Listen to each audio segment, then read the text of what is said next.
I heard you're going through some spiritual warfare.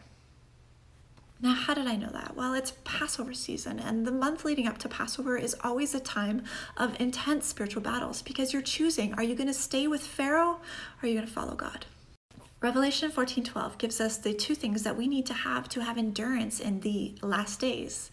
These two things are the commands of God and the testimony of Yeshua.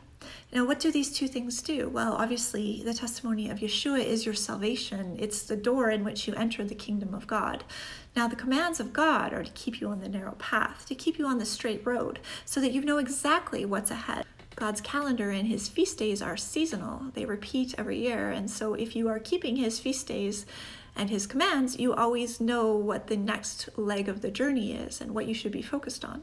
In the time leading up to the very first Passover, there was also a spiritual battle going on. It was the creator God against the little Egyptian gods. Now, did you know that each of the plagues was actually a direct mockery of an Egyptian god that the people had been worshiping?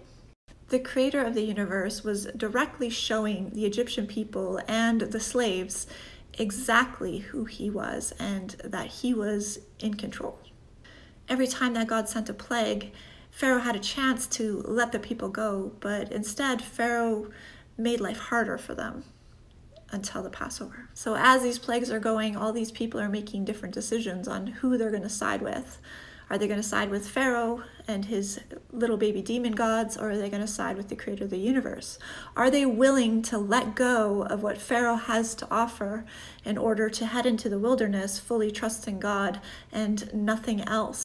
The people who were leaving Egypt were leaving everything, every system that they understood behind, and they were going to be trusting only what God was going to reveal to them moment by moment in the wilderness.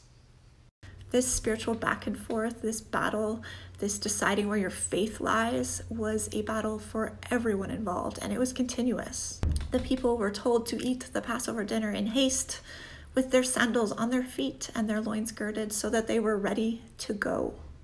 They were ready to go. When the command came, move, they're ready to move.